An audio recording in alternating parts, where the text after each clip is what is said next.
오늘 본문이 시작되는 1절을 보면 엘가나에 관하여서 이렇게 소개하고 있습니다. 엘가나가 사는 동네는 에브라임 산지 나마다임 소빔이었고, 성경은 에브라임 사람 엘가나라고 소개하고 있습니다. 혹시 발견하셨습니까? 그런데 조금 이상합니다. 이 부분만 보면 마치 엘가나가 에브라임 지파 사람 같이 그렇게 들립니다. 그런데 우리가 한 장만 더 넘어가면 2장 18절에 이런 표현이 있습니다. 사무엘은 어렸을 때에 세마포 에봇을 입고 여호와 앞에서 섬겼더라. 사무엘이 누구죠? 엘가나의 아들이에요. 근데 뭘 하고 있습니까? 에봇을 입고 여호와 앞에 섬겼다라고 성경은 기록하고 있습니다. 그런데 에봇은 누가 입는 겁니까? 제사장이 입는 거예요. 에브라임 지파 사람이 입는 것이 아니라 제사장이 입는 거예요. 그리고 사무엘상 7장 10절을 보면 이런 표현도 등장합니다. 사무엘이 번제를 드릴 때에, 사무엘하고 엘가나는 같은 지파 사람이에요. 그렇죠? 엘가나의 아들이 사무엘이니까 같은 지파 사람이에요. 그런데 이 사무엘이 에봇도 있고 번제도 드렸다라고 기록하고 있어요. 번제도 제사장이 드리는 겁니다. 그러면 이 엘가나는 에브라임 지파 사람이겠습니까? 아니면 네이 지파 사람이겠습니까? 네이 지파 사람이 맞는 것 같아요. 근데 왜 에브라임 사람이라고 표현했을까? 그것은 마치 우리 혈통과 상관없이 전라도 사람, 경상도 사람 이렇게 부르듯이 그 지역명을 가지고 이렇게 에브라임에 사는 사람이었다라고 이렇게 표현하고 있는 것입니다. 그리고 나서 이 엘가나의 족보에 관하여서 이제 등장하고 있는데, 그는 여로함의 아들이요 엘리우의 손자요 도우의 증손이요 숲의 현손이라. 상당히 구체적으로 이렇게 엘가나의 족보에 대해서 소개하고 있습니다. 엘가나의 족보의 이름을 이렇게까지 구체적으로 설명하는 것으로 봐서 아마 당시 이름만 말하면 누구나 알만한 그 네이지파에서도 상당히 유력한 가문의 사람이었던 것으로 추정해 볼 수 있겠습니다. 그리고 이 족보 소개에는 한 가지 기대감을 심어주고 있습니다. 그렇다면 엘가나 다음은 누구일까? 이런 기대감을 갖고 이 본문을 읽게 만듭니다. 이렇게 족보를 소개하면서 엘가나 다음은 누구일까? 이 기대감을 가지고 계속해서 우리 본문을 좀 살펴보겠습니다. 우선 2절의 말씀을 함께 읽겠습니다. 2절의 말씀입니다. 그에게 두 아내가 있었으니 한 사람의 이름은 한나요 한 사람의 이름은 분인나라. 분인나에게는 자식이 있고 한나에게는 자식이 없었더라. 엘가나에게는 총 몇 명의 아내가 있었죠? 2명의 아내가 있었어요. 그래서 한 사람의 이름은 한나였어요. 그리고 다른 한 사람의 이름은 분인나라고 소개하고 있습니다. 분인나에게는 자식이 있었고 한나에게는 자식이 없었다라고 기록하고 있습니다. 그런데 왜 엘가나에게는 아내가 2명이나 있었을까요? 정욕 때문에 한 여인으로 만족하지 못했기 때문일까요? 말씀을 좀 더 살펴보자면 2절에서는 2명의 아내를 소개하는데 먼저 소개되는 이름이 무엇입니까? 먼저 소개되는 이름이요? 한나를 먼저 소개하고 있어요. 그리고 나서 분인나를 소개하고 있어요. 그렇다면 한나와 분인나를 동시에 이렇게 결혼하지 않았다면 누구와 먼저 결혼했겠습니까? 먼저 결혼한 한나가 먼저 소개되겠죠. 그리고 이제 분인나를 아마도 2번째 부인으로 이렇게 맞이했던 것 같아요. 근데 이런 일은 과거에도 있었어요. 바로 아브라함의 경우가 그런 경우가 있었죠. 사레와 이렇게 결혼을 했죠. 그런데 문제가 하나 있었어요. 어떤 문제가 있었습니까? 자식이 없었어요. 그래서 어떻게 합니까? 몸종 하갈을 맞이해서 이제 아이를 출산하는 것, 것들 우리는 말씀을 통하여 확인할 수 있습니다. 그래서 보통 첫째 부인이 임신을 하지 못할 때 고대 사회에서는 둘째 부인을 맞이해서 출산하고 기업을 이어가는 경우가 심심치 않게 있었던 것 같습니다. 그래서 아마도 한나가 임신하지 못하자 분인날을 둘째 부인으로 맞이했던 것으로 보입니다. 그리고 엘가나는 이 분인날을 통하여서 둘째 부인 분인날을 통하여서 성공적으로 자녀를 생산합니다.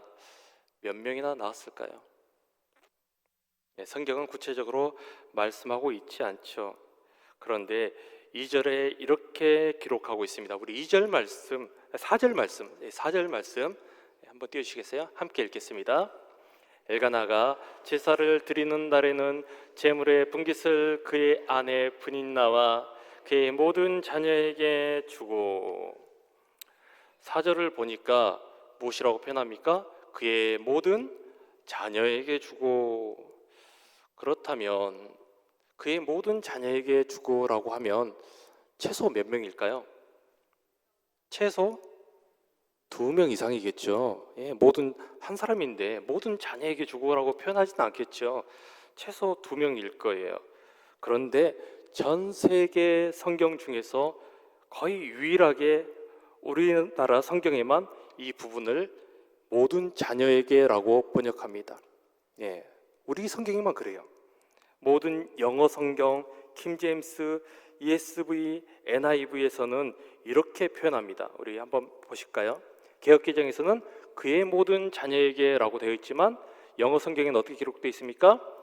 그녀의 아들들과 딸들에게. 히브리어로는요, 그리고 모든 그녀의 아들들과 딸들에게 이렇게 기록되어 있습니다. 혹시 이 차이를 아시겠습니까? 어떤 차이가 있을까요? 자, 개역개정에 의하면요, 최소 몇 명입니까? 개역개정에 의하면요, 2명 이상이죠. 그런데 영어 성경과 히브리어 원문에 의하면 최소 몇 명 이상일까요? 아들들도 있고 딸들도 있는 거예요. 그래서 최소 4명 이상인 거예요. 최소 4명 이상입니다. 그렇다면 4명의 자녀를 낳으려면 몇 년쯤 걸릴까요? 혹시 4년 안에 낳을 수 있으신 분 계십니까? 나는 4년 안에 자녀를 이미 좀 지났습니까? 젊은 시절로 돌아가더라도 혹시 4년 안에 4명 출산한 게 물론 가능할 수도 있어요. 근데 어렵겠죠. 어려울 거예요. 못해도 5년이나 6년, 아무 짧게 잡아도 한 5, 6년 걸릴 것 같아요. 더 길게 잡으면요, 한 8년에서 10년도 걸릴 것 같아요. 그렇겠죠. 그래서 이렇게 최소 5년 이상, 길면 10년 가까이 이렇게 오랜 시간 동안 한나가 고통을 당해왔다라고 성경은 기록하고 있습니다. 원래 이 가정은 엘가나와 한나로 시작되었어요. 처음에는 엘가나와 한나 이 두 사람이 가정의 중심이었어요. 그런데 시간이 지나도 임신이 되지 않는 거예요. 그래서 누가 들어옵니까? 분인나가 들어오죠. 둘이었던 가정이 이제 셋이 되었습니다. 그렇죠. 그런데 이제 제가 결혼하고 나서 느껴지는 사실인데요. 자녀가 태어나면 가족의 중심이 재편된다는 사실을 이제 좀 깨닫게 되었습니다. 처음에는 부부 중심이었어요. 그런데 어떻게 바뀝니까? 자녀 중심으로 바뀌게 되는 거예요. 그래서 고기 반찬이나 맛있는 반찬 있으면 엄마 아빠 앞에 절대 두지 않습니다.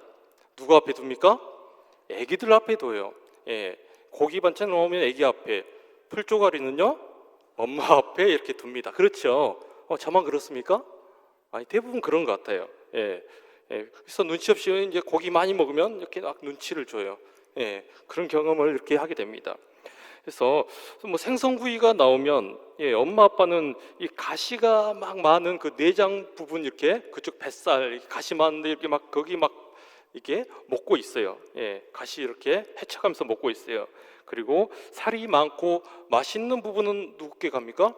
자녀의 입으로 이렇게 다 들어가는 것들 다들 경험하셨을 것입니다. 예, 아마 대부분 그러셨을 것 같아요.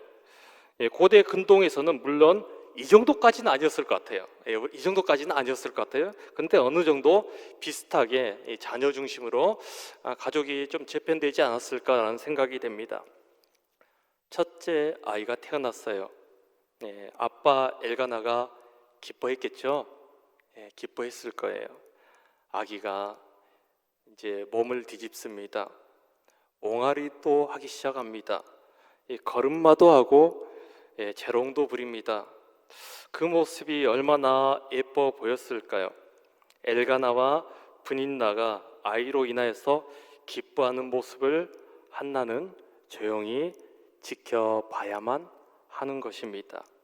그런데 또 둘째가 태어납니다. 그때에도 아빠 엘가나는 기뻐했을 것입니다. 다시 아이가 성장하면서 아빠의 사랑을 듬뿍 받는 광경을 한나는 지켜만 봐야 하는 것입니다. 예. 그리고 셋째가 또 태어납니다. 그리고 다시 넷째가 태어납니다. 그 과정을 계속해서 반복해서 한나가 겪고 있는 것입니다. 마음이 어땠을까요? 아무리 짧게 잡아도 그 고통의 시간은 5년 이상입니다. 아니면 7년이 될 수도 있고 10년이 될 수도 있습니다. 매일매일 아이들의 웃고 떠드는 소리가 한나에게는 고통으로 느껴질 수밖에 없었습니다. 저는 한나의 고통에 대해서 다는 아니지만 사실 어느 정도 공감이 됩니다. 제 둘째 아이가 임신되었을 때 19년 또 임신이 되었어요. 네, 제 여동생이 6년째 임신을 하지 못하고 있었어요. 결혼한 지 6년 동안 임신을 하지 못하고 있었어요. 그래서 분명 기쁜 소식이지만 저는 한동안 임신 소식을 알리지 않았습니다. 이제 배가 나와서 더 이상 숨길 수 없을 때까지 알리지 않았어요. 왜 그렇습니까? 동생이 속상해할까 봐. 얼마나 속상하겠어요. 6년 동안 아기 갖지 못하는데 저는 이제 둘째를 임신했다는 소식이 얼마나 박탈감을 느끼겠어요. 그래서 계속해서 알리지 않았고 한 6개월 지나서 이렇게 알렸던 것 같아요. 그런데 한나가 느끼는 고통은 이것보다도 훨씬 더 큰 고통이었습니다. 그리고 그 고통의 시간은 갈수록 자연스럽게 더 큰 고통은 자연스럽게 이 한나의 존재감이 이 가정 가운데 지워져 간다는 거예요. 처음에는 엘가나 한나가 이 가정의 중심이지만 그 사이에 브닌나가 들어오고 그리고 브닌나의 아들들이 들어옵니다. 그럴수록 한나의 입지는 점점 작아지는 거예요. 그렇죠. 예, 그래서 한나, 이 엘가나 가정에서 점점 이렇게 밖으로 밀리고 그 존재가 희미해지는 그런 느낌을 받았을 것 같아요. 점점 중심에서 주변인으로 이렇게 밀려나는 그 고통도 함께 경험하고 있는 것입니다. 5절 말씀입니다. 5절 보니 이런 말씀이 있어요. 한나에게 갑절을 주니, 혹시 발견하셨습니까? 한나에게 갑절을 주니. 예, 이 부분은 이 히브리어 원문에는 두 얼굴에 한몫을 주었다라고 기록하고 있어요. 두 얼굴에 한몫을 주었다. 두몫을 주었다는 거예요? 한몫을 주었다는 거예요? 이게 이제 가끔 짜장면집 가면 이런 주문을 하신 분이 있어요. 2인분 같은 1인분을 주세요. 이렇게 하신 분들이 있어요. 2인분 같은 1인분을 주세요. 이런 느낌일까요? 상당하게 이거 해석하기에 난해한 이런 표현입니다. 근데 그래서 이제 개역 개정 성경에서는 갑절로 주었다라고 그렇게 번역을 했어요. 갑절을 주었다. 아마 이게 이제 기록되어 있을 거예요. 그런데 이제 70인역에는 명확하게 이렇게 기록하고 있습니다. 한나에게는 단 하나의 몫만 주었다라고 하고 있어요. 왜 그렇습니까? 한나를 분인나보다 사랑했지만 여호와께서 태를 닫아 자녀가 없었기 때문에 더 주고 싶어도 한몫을 줄 수밖에 없었다라고 70인역에서는 그렇게 이렇게 기록하고 있습니다. 이렇게 해석하면 한나의 고통이 좀 더 선명하게 이렇게 드러나는 것 같습니다. 그리고 6절을 보니 분인나가 한나가 자녀가 없기에 격분하게 하였다라고 말합니다. 처음부터 격분하게 하진 않았겠죠. 그런 아이들을 계속해서 출산해 가는 분인나는 이제 의도적으로 한나를 격분하게 합니다. 한나가 참고 견뎌야 했던 세월이 얼마나 긴 세월이었겠습니까? 최소 5, 6년, 길면 7년, 10년 이상. 그래서 그 너무 고통스러운 세월을 보내고 너무 슬프다 보니까 한나가 7절을 보니 한나가 울고 먹지 아니하였다라고 말씀은 기록하고 있습니다. 그리고 또 다른 고통이 있었어요. 또 다른 고통이 있었는데 그것은 이해받지 못하는 그런 고통입니다. 내가 너무 고통스러운데 아무도 내 고통을 알아주지 못할 때 더 이렇게 고통스럽게 느껴질 때가 있는 것 같아요. 엘가나가 한나에게 8절에서 이렇게 말을 합니다. 한나여, 어찌하여 울며 어찌하여 먹지 아니하며 어찌하여 그대의 마음이 슬프냐? 내가 그대에게 10 아들보다 낫지 아니하냐? 제가 봤을 때는 엘가나가 생각보다 이 공감 능력이 한참 떨어지는 그런 사람 같이 보입니다. 한나가 지금 왜 울고 있습니까? 남편이 없어서 울고 있습니까? 남편은 상관이 없어요. 남편이 사랑하지 않아서 울고 있습니까? 그게 아니에요. 왜 한나는 식음을 전폐하고 울고 있습니까? 그 근본적인 원인은 무엇일까요? 자식이 없기 때문에. 분인나가 출산하고 육아를 하는 모습을 보면서 아무것도 할 수 없는 한나가 할 수 있는 유일한 것은 그저 슬퍼하고 우는 것 말고는 없었습니다. 그런데 눈치 없이 내가 있으니 자녀가 없어도 되지 않냐?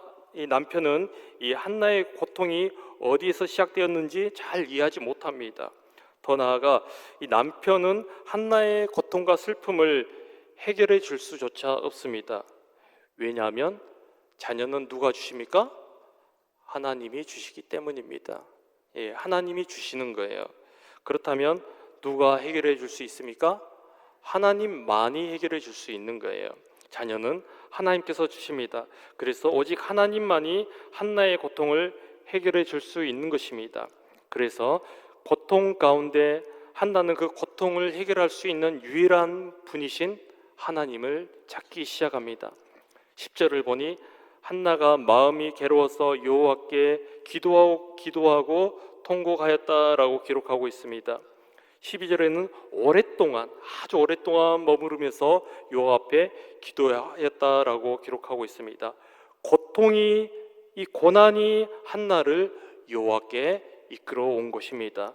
고통이 한나를 더욱더 하나님께로 더 가까이 나가게 만들고 있는 것입니다. 그 고난 스스로 해결할 방법이 없어 유일하게 해결해 줄 수 있는 하나님께 기도하며 계속해서 아뢰이고 또 아뢰이고 있는 것입니다. 한나는 어떻게 기도합니까? 우리 11절의 말씀 함께 읽겠습니다. 선하며 이르되 만군의 여호와여,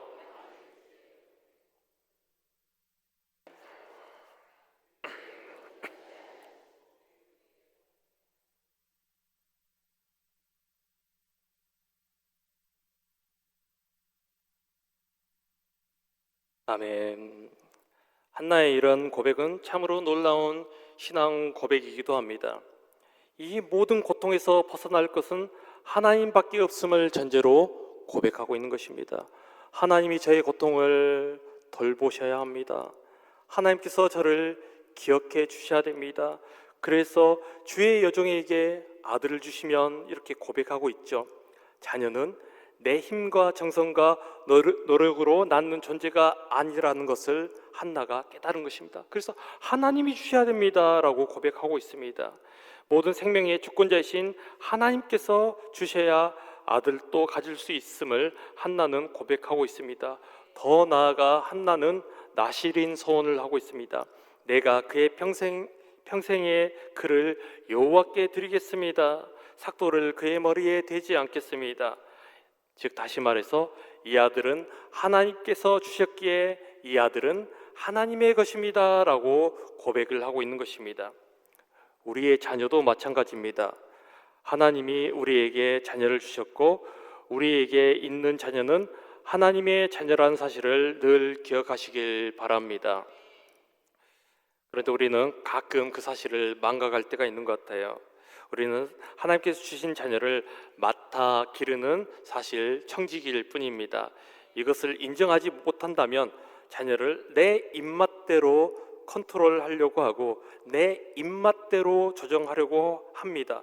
계속해서 내가 이루지 못한 꿈을 대신해서 이루어질 대리 성취자로서 자녀의 인생을 계속해서 컨트롤하고 조정하려고 할 때가 있는 것 같아요.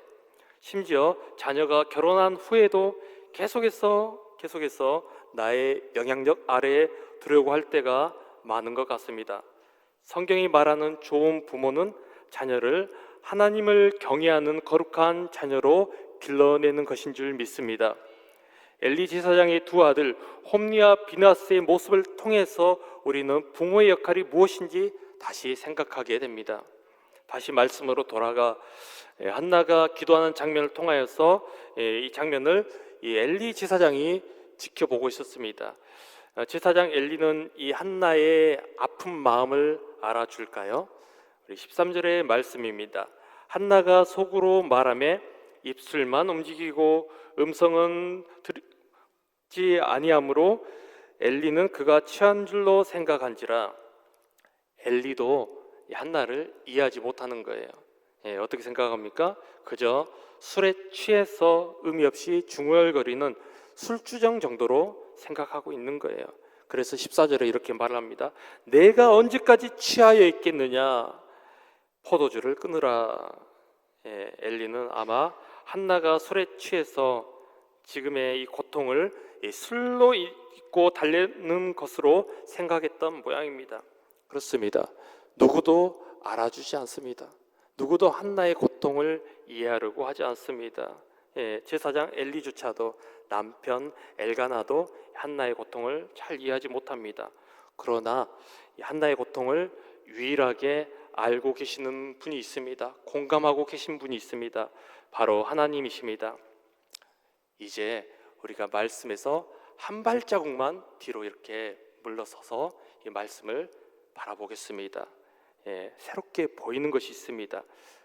한나의 고통을 조용히 지켜보고 계신 분이 있습니다. 누구실까요? 하나님이십니다. 그리고 이 한나가 겪는 고통, 자식을 낳지 못하는 고통, 이해하지 못하는 고통을 누가 성경에 기록하고 있습니까? 하나님이 기록하고 있어요. 하나님은 계속해서 지켜보셨던 거예요. 그래서 그 고통을 말씀 가운데 이렇게 섬세하게 적고 계십니다. 이 사실을 우리는 발견할 수 있습니다. 그 하나님께서 한나의 고통만 돌아보시는 것이 아닙니다. 그 하나님은 우리의 하나님이기도 합니다. 그래서 우리의 삶을 에워싸고 있는 수많은 어려움과 갈등과 남들은 알아주지 못하고 이해하려고 하지도 않는 말 못할 아픔과 고통까지도 하나님은 단 한순간도 눈을 떼지 못하시고 우리의 고통, 우리의 문제, 우리의 어려움을 돌아보고 계십니다. 믿으시길 바랍니다. 그 어떤 사람도 한나의 고통을 이해할 수 없고 해결을 줄 수 없지만 하나님은 너무 잘 알고 계셨고 너무 계속해서 한나의 삶을 주목하고 계셨습니다. 그리고 하나님은 이해하고 공감하는 데서 끝나는 것이 아니라 그 고통에서 건져주시고 구원해 주실 수도 있습니다. 17절에서 제사장 엘리가 평안히 가라, 이스라엘의 하나님이 내가 기도하여 구한 것을 허락하시기를 원하노라 말하였을 때 당신의 여정이 당신께 은혜 있기를 원하나이다 라고 대답합니다.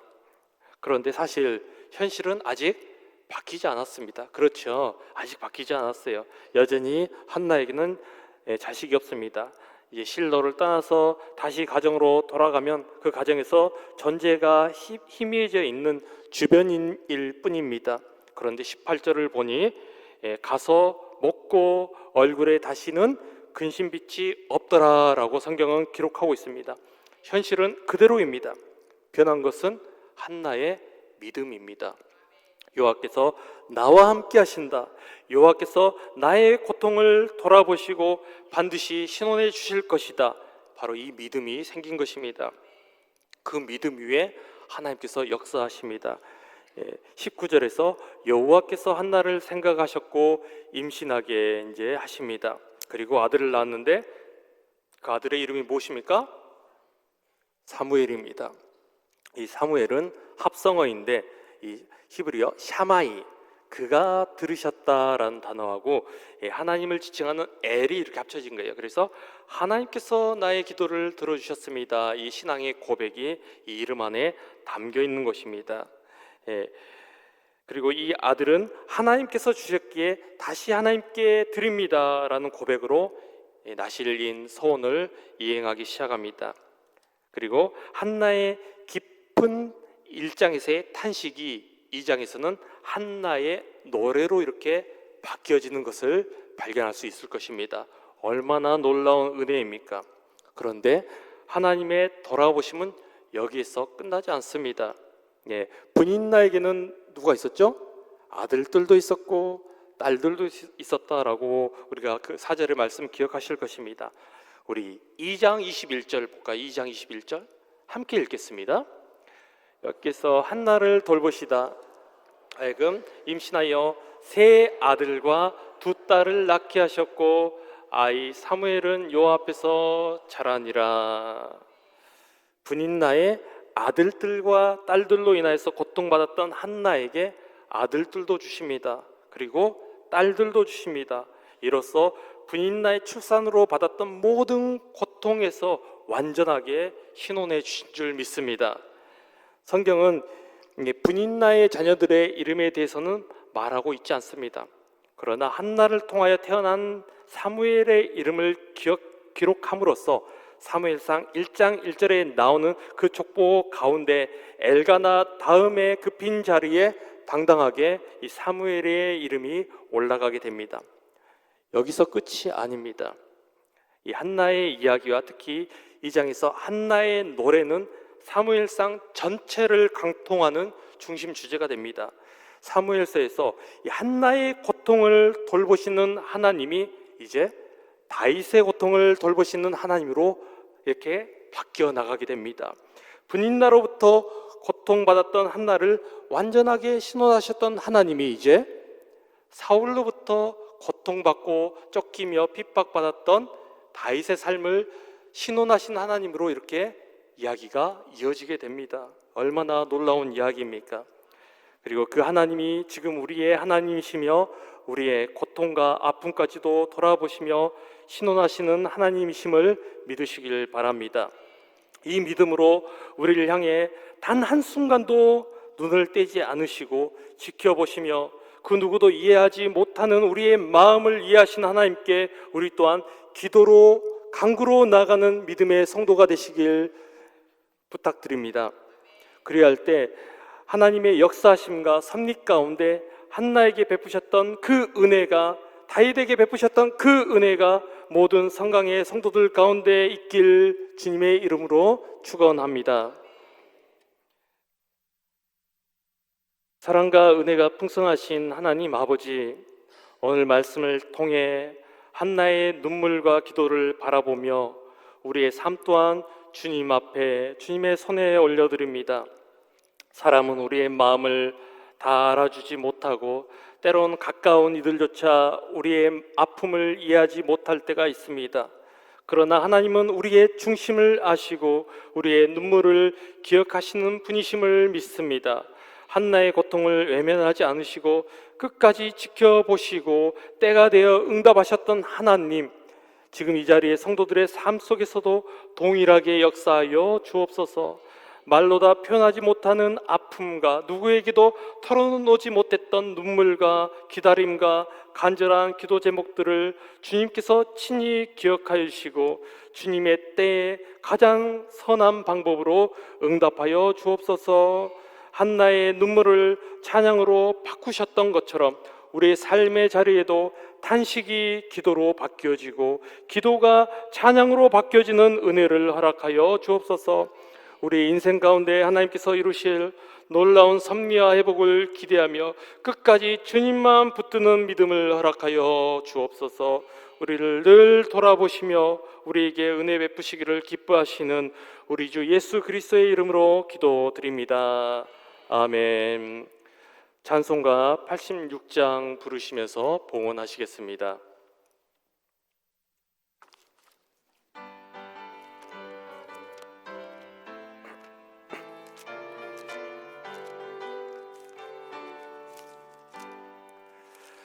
내가 늘지 않은 예수, 나의 상처 입은 심령을 불쌍하게 여기사 위로하여 주시니 미쁘신 나의 좋은 친구.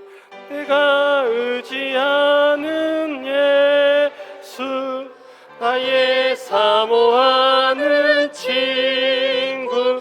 나의 기도 들으사 응답하여 주시니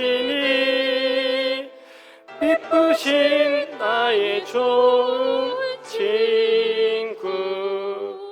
주의 손 의지하고 살 때 나를 해할 자가 없도다. 주님 나의 마음을 크게 위로하시니 미쁘신 나의 좋은 친구. 내가 의지하는 예수, 나의 사모하는 친구. 나의 기도 들으사 응답하여 주시니 미쁘신 나의 좋은 친구. 내가 요단강 건너가며 마음이 두려워서 떨 때도